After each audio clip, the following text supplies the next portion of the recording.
नमस्कार दोस्तों, आज हम लोग बात करेंगे मोदी जी के बारे में।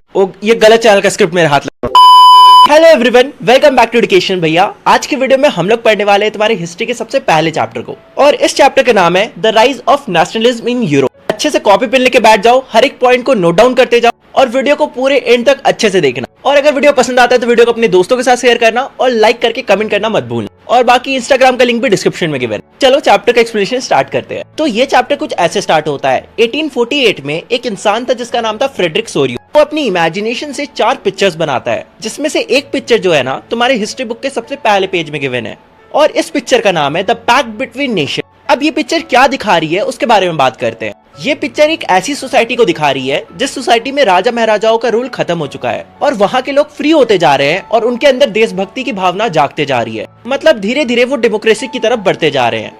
अगर तुम इस पिक्चर को ध्यान से देखते हो, तुम्हें सबसे आगे में यहाँ स्टैच्यू ऑफ लिबर्टी दिखाई देगा, जिसके एक हाथ में बुक ऑफ ह्यूमन राइट्स और दूसरे हाथ में एक टॉर्च है। और ये जो स्टैच्यू है ना, ये डेमोक्रेटिक और फ्री सोसाइटी को दिखाता है। स्टैच्यू के बगल में राजा महाराजाओं के टूटे हुए मुकुट और बहुत सारे मोनार्की के कचड़े फैले हुए। ये दर्शा रहा है कि लोग कैसे आगे बढ़ते जा रहे हैं और स्टैच्यू ऑफ लिबर्टी को पार करके एक डेमोक्रेटिक सोसाइटी में कदम रख रहे हैं और मोनार्की को पीछे छोड़ते जा रहे हैं। और सभी लोग अपने अपने देश के झंडा लेकर स्टैच्यू ऑफ लिबर्टी को पार कर रहे हैं। और इनके जो गॉड्स हैं वो ऊपर से इनको देखकर बहुत ज्यादा खुश हो रहे हैं। और तुम आसमान में बीचों बीच जीसस क्राइस्ट को भी देख सकते हो। ये जो पेंटिंग है ना, ये यूटोपियन सोसाइटी को दिखा रहा है। मतलब कि ऐसी सोसाइटी जिसकी उस वक्त पे सिर्फ कल्पना की जा सकती है। मतलब उस वक्त सचमुच ऐसा नहीं हो गया था। आई होप सो तुम्हें ये पेंटिंग अच्छे से समझ में आ गई होगी। अब हम अगले पेज को देखते हैं। अब देखो, हमारा अगला टॉपिक है the French revolution and idea of nation. तो देखो, 1789 से पहले फ्रेंच रिवॉल्यूशन नहीं हुआ था, इसलिए उस टाइम पे मोनार्की का राज था। मतलब कि कॉमन लोगों के पास कोई अधिकार नहीं था, उन्हें राजा महाराजाओं के सामने झुक कर रहना पड़ता था।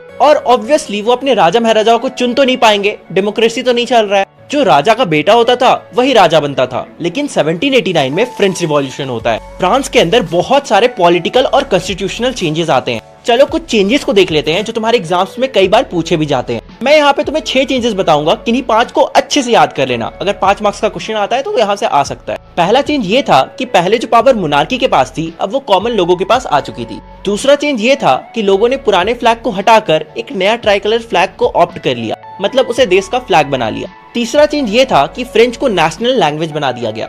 चौथा चेंज ये था कि फ्रेंच के लोगों ने नया नेशनल एंथम बनाया और उस पे ओथ भी लिया।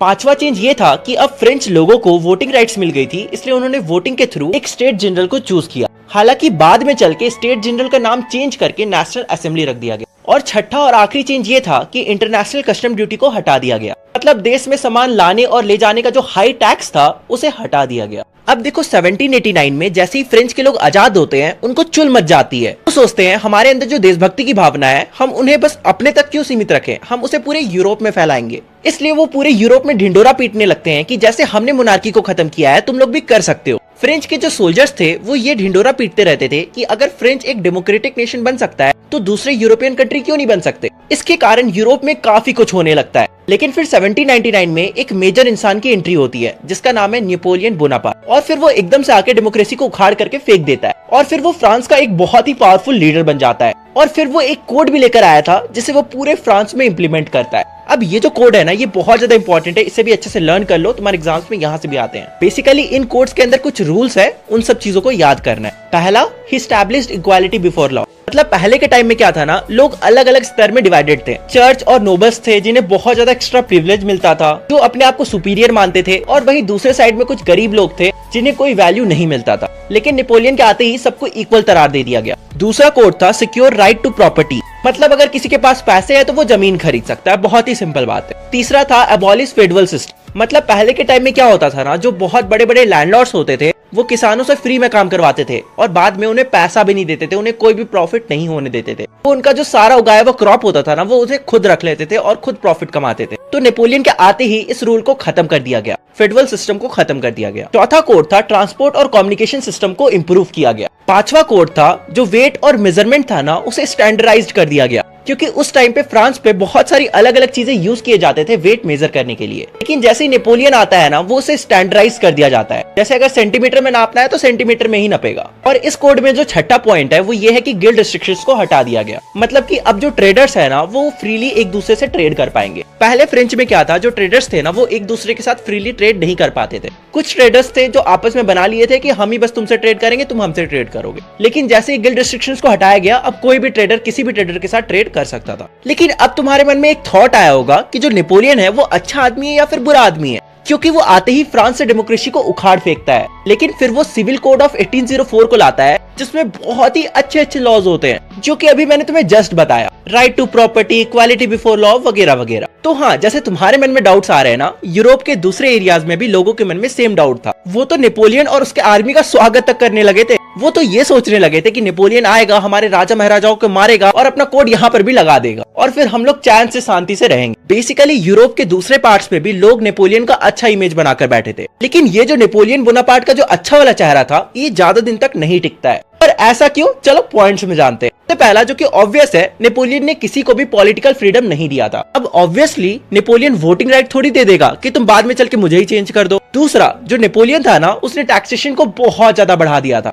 मतलब देश के अंदर टैक्स को बहुत ज्यादा बढ़ा दिया था। हालांकि I don't think Indian government जितना टैक्स लेती है उससे ज्यादा बढ़ाया होगा। तीसरी गलती जो उसने की थी, उसने पूरे कंट्री में सेंसरशिप लगा दिया था। मतलब बिना नेपोलियन के जाने तुम कोई भी चीज छाप नहीं सकते हो और ना ही टीवी में कुछ भी दिखा सकते हो। इवन कि तुम कोई मूवी वगैरह भी रिलीज नहीं कर सकते हो बिना नेपोलियन से पूछे। और चौथा कारण था कि नेपोलियन जबरदस्ती लोगों को अपनी आर्मी में भर्ती कर रहा था, और वो ऐसा इसलिए कर रहा था क्योंकि उसे पूरे यूरोप में कब्जा करना था। और यही कारण है जिसकी वजह से नेपोलियन का बुरा चेहरा भी लोगों के सामने आ गया और धीरे धीरे लोग नेपोलियन को भी हेट करने लगे। अब देखो, आगे बढ़ने से पहले, जैसा कि मैंने तुम सबको पहले भी बता रखा है कि इस वीडियो को देखने के साथ साथ अच्छे से नोट्स भी बना लेना, और नोट्स बनाने के बाद इस चैप्टर के प्रीवियस ईयर क्वेश्चंस को सॉल्व कर लेना। और अगर तुम ऐसा सारे चैप्टर के साथ कर लेते हो ना, तो तुम्हें कोई नहीं रोक सकता एसएसटी में 100 लाने से। और इस चीज के लिए बहुत सारे लोग बुक रिकमेंडेशन भी मांगते हैं, तो तुम लोग ओसवाल क्वेश्चन बैंक बुक को खरीद सकते हो। ये 100% अपडेटेड सिलेबस के साथ है, और इसमें तुम्हारे बोर्ड्स के फुल्ली सॉल्व क्वेश्चन पेपर भी है विद आंसर्स। इस बुक में तुम्हें 2000 से भी ज्यादा क्वेश्चंस देखने को मिल जाएंगे, और तुम खुद से बिल्कुल किसी बोर्ड एग्जामिनर की तरह अपने आंसर्स को चेक भी कर सकते हो, क्योंकि इन बुक्स में जितने भी क्वेश्चन के आंसर्स गिवन है वो सारे बोर्ड मार्किंग स्कीम के अकॉर्डिंग है। इसके अलावा इन बुक्स में तुम्हें रिवीजन नोट्स, माइंड मैप्स और मेमोनिक्स भी देखने को मिल जाएंगे, और तो और 500 से भी ज्यादा कॉन्सेप्ट्स को एकदम इजी में समझा रखा है। वैसे मैंने भी अपने एग्जाम्स में यही बुक को फॉलो करा था, तुम लोग भी चाहो तो कर सकते हो। तो चलो वीडियो को कंटिन्यू करते हैं। हमारा अगला टॉपिक है making of nationalism in Europe, यानी कि यूरोप में 18th सेंचुरी में जो ऑटोक्रेसी और मोनार्की थी वो कैसे खत्म हुआ, यूरोप के सारे रीजन्स एक नेशन स्टेट बन गए। तो एक नेशन स्टेट क्या होता है? तो कोई भी एक ऐसा रीजन या कंट्री जहाँ के लोगों में देशभक्ति की भावना हो और वो कॉमन आइडेंटिटी शेयर करते हो, यानी कि उनका कल्चर और लैंग्वेज सेम हो। एग्जाम्पल, जैसे आज के टाइम पे इंडिया है, तो हम एक नेशन स्टेट, हम एक कॉमन आइडेंटिटी शेयर करते हैं और हमारा कल्चर भी ऑलमोस्ट सिमिलर ही है। अभी तुम अपने स्क्रीन पे यूरोप का 18th सेंचुरी का मैप देख सकते हो। जैसा कि तुम इसमें देख सकते हो, ये मैप आज के जैसा नहीं दिखता है। मतलब इसमें वो सारी कंट्रीज नहीं है जो आज यूरोप में एग्जिस्ट करती हैं। इसमें तुम रशियन एम्पायर, ऑस्ट्रियन एम्पायर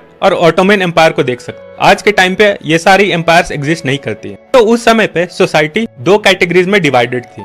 एक होते थे एरिस्टोक्रेट्स और एक होते थे पीजेंट। तो एरिस्टोक्रेट्स बहुत ही ज्यादा पावरफुल और रिच लोग हुआ करते थे। वो लोग पॉलिटिकली पावरफुल हुआ करते थे। वो लोग बड़े बड़े रियल स्टेट्स ओन किया करते थे सिटी एरियाज में, और ये सारे लोग फ्रेंच लैंग्वेज बोलते थे। और ये लोग रिलेशनशिप्स भी और मैरिजेस भी आपस में ही किया करते थे अपने सेम क्लास के लोगों के साथ। वहीं दूसरी ओर पीजेंट्स मेजॉरिटी में थे, पर वो लोग बहुत ही पुअर थे और उनके पास पावर भी नहीं था, और ना ही वो लैंड ओन करते थे। सोसाइटी जब इन 2 कैटेगरीज में बटी हुई थी, तभी इंडस्ट्रियल रिवॉल्यूशन आया और इसी बीच राइज हुआ मिडिल क्लास लोगों का। तो मिडिल क्लास लोग ऐसे लोग थे जो ना तो ज्यादा अमीर थे ना ज्यादा गरीब। ये लोग प्रोफेशनल्स हुआ करते थे, जैसे कि इंडस्ट्रियलिस्ट, लॉयर्स, डॉक्टर्स, टीचर्स। ये लोग मिडिल क्लास कैटेगरी में आते थे। क्योंकि मिडिल क्लास लोग बहुत ही पढ़े लिखे और होशियार हुआ करते थे, वो लोग ऑटोक्रेसी और मोनार्की से बहुत ही परेशान थे, और वो लोग भी अपना एक नेशन स्टेट बनाना चाहते। और उनकी कुछ डिमांड्स थी, जैसे नेशन यूनिटी और लिबरल नेशनलिज्म। सारे देशवासियों के बीच में जो आपस में एकता होती है उसे हम नेशन यूनिटी कहते हैं। और ये नेशन यूनिटी कहाँ से आती है? जब हम कॉमन कल्चर, रिलीजन रिलीजन ये सब आपस में शेयर करते हैं। और लिबरल नेशनलिज्म क्या होता है ये हम जानेंगे आगे के टॉपिक। तो लिबरल नेशनलिज्म को हम 3 बेसिस पे समझेंगे, पहला पॉलिटिकल, दूसरा सोशल और तीसरा इकोनॉमिकल। पहले हम ये जानेंगे कि पॉलिटिकली लिबरल नेशनलिज्म का क्या मतलब होता है। तो तुम्हारे एग्जाम में ये क्वेश्चन आ सकता है कि what does liberal nationalism stand for. अगर ये 5 मार्क्स में आता है तो तुम्हें तीनों फैक्टर्स को एक एक करके पूरा लिखना होगा। और वहीं अगर सिंगल मार्क्स का अगर ये क्वेश्चन आता है तो तीनों फैक्टर में से किसी भी एक फैक्टर को तुमसे पूछा जा सकता है। पहले हम शुरुआत करते हैं पॉलिटिकल फैक्टर्स। तो पॉलिटिकली लिबरल नेशनलिज्म का ये मतलब था कि ऑटोक्रेसी का एंड हो, यानी कि राजा महाराजाओं के रूल का एंड हो। दूसरा मतलब यह था गवर्नमेंट विद पीपल्स एग्रीमेंट, यानी कि लोग अपने गवर्नमेंट को खुद चूज करें, यानी कि डेमोक्रेसी हो और लोग अपने लीडर को खुद इलेक्ट कर पाए। तीसरा पॉइंट है फ्रीडम ऑफ इंडिविजुअल, यानी कि देश के हर व्यक्ति के पास फ्रीडम हो अपने लाइफ को जीने, मतलब उसके ऊपर कोई कंट्रोल ना कर सके, हर व्यक्ति फ्री हो। चौथा पॉइंट है इक्वालिटी बिफोर लॉ, यानी कि लॉ के सामने, यानी कि कानून की नजरों में हर एक व्यक्ति को इक्वली ट्रीट किया जाए, किसी के स्टेटस के बेसिस पे उसे प्रिविलेजेस ना मिले लॉ के सामने। पांचवा पॉइंट है एंड ऑफ क्लर्जिकल प्रिविलेजेस। और 6th और लास्ट पॉइंट है a constitution and representative government, यानी कि मिडिल क्लास लोग एक कॉन्स्टिट्यूशन भी चाहते हैं ताकि कंट्री के सारे रूल्स और रेगुलेशन एक बुक में लिखे हों और उसे प्रॉपरली फॉलो किया जाए। अब हम जानेंगे कि सोशली लिबरल नेशनलिज्म का मतलब क्या होता था। तो जैसा कि हम जानते हैं कि ऑटोक्रेटिक रूल था, लोगों के पास वोटिंग राइट्स नहीं थे, लोग प्रोटेस्ट वगैरह भी नहीं कर सकते थे। तो सोशली लोग राइट टू वोट और इक्वल पॉलिटिकल राइट डिमांड कर रहे थे। तो पहले के टाइम पे क्या होता था कि ट्रेडर्स को बहुत ही हाई टैक्स देना पड़ता, तो इसी को ध्यान में रखते हुए इकोनॉमिकली लिबरल नेशनलिज्म का मतलब ये हुआ कि फ्रीडम ऑफ मार्केट हो, यानी कि कोई भी किसी के साथ भी ट्रेड कर सके, और टैक्स कम हो, यानी कि लोगों को बहुत ज्यादा हाई टैक्स ना पे करना पड़े ताकि मर्चेंट्स को कुछ प्रॉफिट भी हो। उस टाइम फ्रांस में मल्टीपल करेंसीज और मल्टीपल वेट एंड मेजर्स थे, यानी कि तुम फ्रांस के एक रीजन से दूसरे रीजन में मूव करोगे तो तुम्हारे मेजर करने का तरीका भी बदल जाएगा और यूनिट्स भी बदल जाएंगे, और साथ ही साथ करेंसी भी बदल जाता था, जिसके कारण ट्रेड करने में बहुत ही दिक्कत आता था। और वहीं दूसरी ओर फ्रांस में मल्टीपल कस्टम बैरियर्स भी थे। कस्टम बैरियर्स यानी कि किसी भी एक स्टेट से दूसरे स्टेट जाने पे 5% टैक्स देना पड़ता है, यानी कि अगर तुम फ्रांस के एक पॉइंट से दूसरे पॉइंट पे मूव करते हो तो तुम्हें मल्टीपल कस्टम बैरियर्स मिलेंगे और तुम्हें हर जगह 5-5% टैक्स देना पड़ेगा, जिसके कारण टैक्स का अमाउंट बहुत ज्यादा हाई हो जाता था और मर्चेंट्स ट्रेड नहीं कर पाते। इसी को ध्यान में रखते हुए 1834 में कस्टम यूनियन फॉर्म किया गया, जिसका नाम ज़ोल्वरिन रखा गया। इस कस्टम यूनियन को पहले प्रूसिया के द्वारा बनाया गया था और आगे चल के बहुत से जर्मन स्टेट्स भी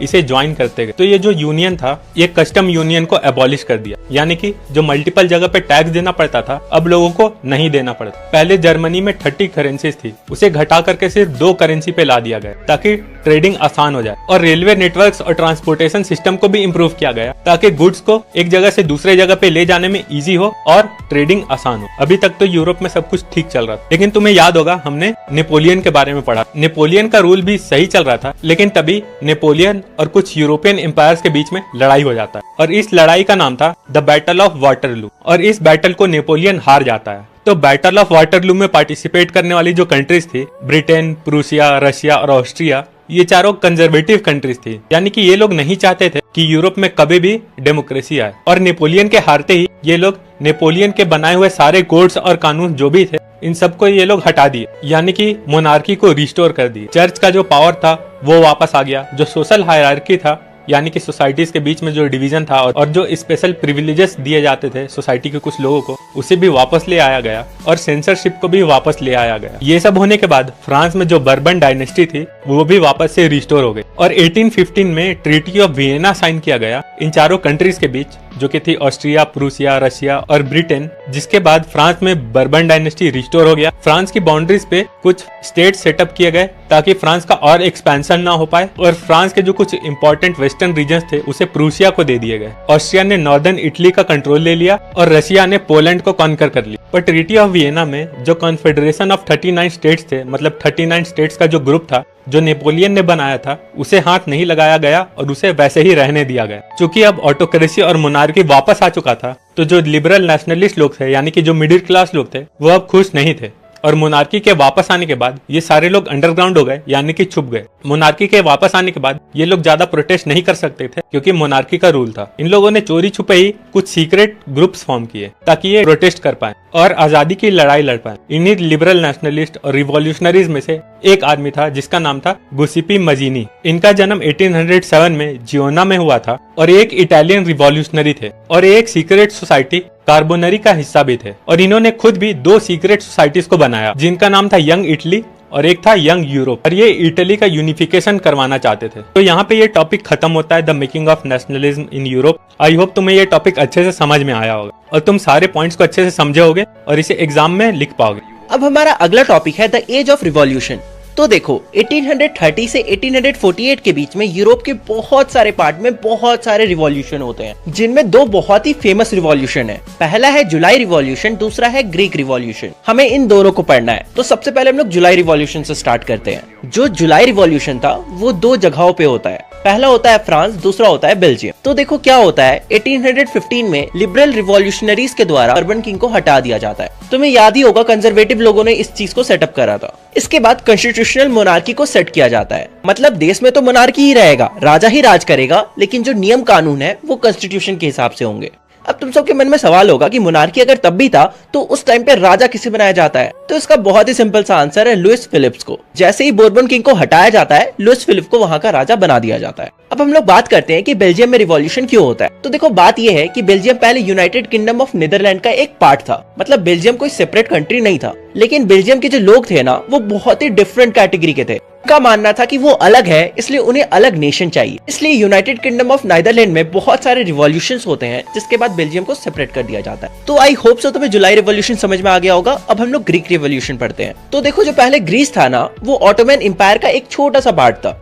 लेकिन फिर क्या होता है, ग्रीस के जो लोग होते हैं ना, वो फाइट करने लगते हैं, रिवॉल्यूशन लड़ने लगते हैं, कहते हैं कि हम तुम लोग से अलग है, हमें सेपरेट नेशन चाहिए। बिल्कुल बेल्जियम के जैसा, जैसे हमने पिछले टॉपिक में पढ़ा था। 1821 से ही ग्रीस के जो लोग थे वो एफर्ट डालने लगते हैं अपने आप को सेपरेट कंट्री बनाने के लिए। लेकिन उस टाइम पे वो इतने ज्यादा पावरफुल नहीं थे कि वो अपने रूलर से लड़ पाए। लेकिन तभी जो वेस्ट यूरोपियन कंट्रीज थी ना, वो ग्रीस की मदद करते हैं, और साथ ही में जो पोएट और राइटर्स थे, जो आर्टिस्ट थे, वो भी ग्रीस की मदद करते हैं। वो लोग अपने राइटिंग्स के थ्रू, पेंटिंग्स के थ्रू नेशनलिज्म के जो फीलिंग होती है उसे लोगों के अंदर जगाते हैं। इसलिए पूरे 11 साल लड़ने के बाद एक ट्रीटी साइन होता है, जिस ट्रीटी का नाम था द ट्रीटी ऑफ कॉन्स्टेंटिनोपल, जिसमें ग्रीस को एक इंडिपेंडेंट नेशन का करार दिया जाता है। मतलब कि फाइनली 11 साल लड़ने के बाद ग्रीस को सेपरेट कर दिया जाता है, बिल्कुल बेल्जियम की तरह। आई होप सो तुम्हें ग्रीक रिवॉल्यूशन भी अच्छे से समझ में आ गया होगा। अब हम लोग अगले टॉपिक में बढ़ते हैं। इस टॉपिक का नाम है the romantic imagination and national feeling. नहीं, यहाँ पे उस वाले रोमांस की बात नहीं की जाएगी जिस बारे में तुम सोच रहे हो। यहाँ पे लड़के लड़कियों वाली रोमांस नहीं होने वाली, यहाँ पे नेशन को लेके रोमांस होने वाला है। जो नेशन को लेके फीलिंग होती है ना, उसके बारे में तुम जानोगे। खैर चलो टॉपिक में आगे बढ़ते हैं। अब देखो लोगों के अंदर ये जो नेशनलिज्म की फीलिंग थी, ये सिर्फ वॉर की वजह से नहीं आई थी। इसका मेजर रीजन है उनका कल्चर। तो बहुत सारे राइटर्स, ऑथर्स और जो आर्टिस्ट थे ना, उन्होंने इस कल्चर का बहुत ही अच्छे से इस्तेमाल किया लोगों के अंदर नेशनलिज्म की फीलिंग जगाने के लिए। तो इसी चीज को हम रोमांटिसिज्म बोलते हैं। कोई भी कल्चरल मूवमेंट जो लोगों के अंदर नेशनलिज्म की फीलिंग जगाए, उसे हम रोमांटिसिज्म बोलते हैं। तो इसी तरह से एक बहुत ही ज्यादा इनफेमस फिलोसोफर थे जिनका नाम था जोहान गॉटफ्राइड। हाँ, इनका टाइटल ऐसे याद कर लेना, मैंने भी ऐसे ही याद किया था, गॉटफ्राइड। इनका ये मानना था कि अगर तुम्हें किसी भी देश के कल्चर के बारे में जानना है ना, तो उनके लोगों के साथ रह लो, उस देश के लोगों के साथ रह लो, तुम उनके कल्चर के बारे में जान जाओगे। तुम्हें बड़े बड़े महलों में रहने की कोई जरूरत नहीं है। और इन्होंने ये भी कहा कि जो कल्चर होती है ना, वही नेशन की आत्मा भी होती है, मतलब ट्रू स्पिरिट होती है। मतलब कल्चर से ही एक नेशन जो होता है ना, वो जिंदा रहता है। जैसे हमारे अंदर जो आत्मा है, उसी की वजह से तो हम जिंदा है। ये वाला पार्ट कट कर देना, फालतू था। अब हम लोग देखते हैं कि कैसे जो लैंग्वेज होती है ना, वो लोगों के अंदर नेशनलिज्म की फीलिंग को जगा सकती है। इसके लिए हमें एक कहानी को जानना पड़ेगा, और ये कहानी है पोलैंड की। तो देखो 1830 से 1848 के बीच में पोलैंड में रशिया का राज था। मतलब पोलैंड का जो ज्यादातर हिस्सा था ना, वो रशिया के कब्जे में था। और तुम सबको तो पता ही होगा कि पोलैंड के अंदर लोग पोलिश भाषा का इस्तेमाल करते हैं। लेकिन जैसे ही वहाँ पे रशियन लोग कब्जा करते हैं, वो वहाँ पे पोलिश लैंग्वेज को हटा देते हैं और लोगों को फोर्स करने लगते हैं कि तुम लोग रशियन लैंग्वेज ही बोलोगे। मतलब कि पोलैंड में रशियन लैंग्वेज को इम्प्लीमेंट कर देते हैं। इसके कारण लोगों के अंदर नेशनलिज्म की फीलिंग जाग जाती है और वो लोग प्रोटेस्ट करने लगते हैं। इसलिए 1831 में पोलैंड के काफी सारे लोग रशिया के अगेंस्ट रिवॉल्यूशन स्टार्ट कर देते हैं। लेकिन तुम सबको तो पता ही है कि जो रशियन लोग होते हैं, वो वार और बेट दोनों में बहुत ज्यादा पावरफुल होते हैं। समझ रहे हो? समझ रहे हो आप?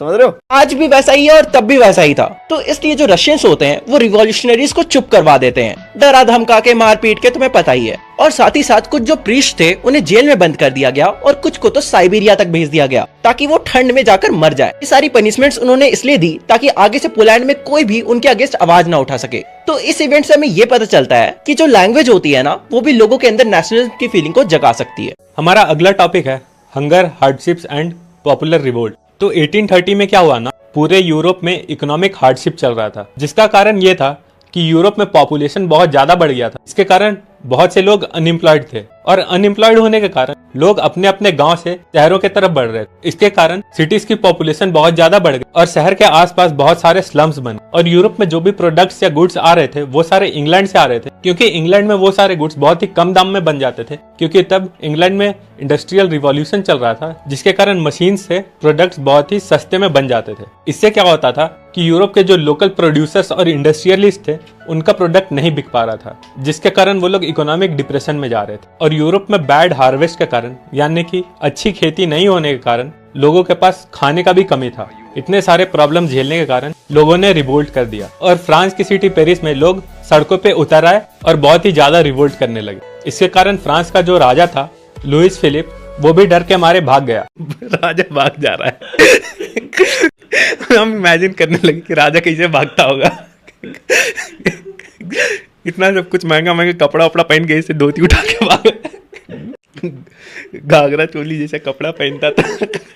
अरे जो लिखा हुआ है रैन अवे लिखा है, तो वही ना बोलेंगे।